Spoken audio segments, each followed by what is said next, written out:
দুনিয়াতে আল্লাহ যদি পুলিশ বানিয়ে থাকে তাহলে শুকর আদায় করা যে এই চাকরি দিয়ে আমি আল্লাহর আরশের নিচে জায়গা পাবো।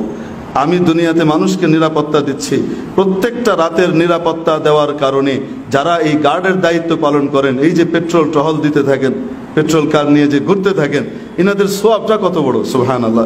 যদি এটাকে ইবাদত মনে করে যে আমি জনগণের নিরাপত্তার কাজে নিয়োজিত, আল্লাহ আমাকে এই কাজ দান করেছেন, হ্যাঁ রিজিক এটার বিনিময়ে আল্লাহ লিখে রেখেছেন, আল্লাহ আমাকে এখান থেকে দিবেন, কিন্তু শুধু পয়সাই উদ্দেশ্য না, আমি জনতার নিরাপত্তা বিধান করব, তাদের হৃদয়ের মধ্যে আমি নিরাপদ অনুভব তৈরি করে দেব।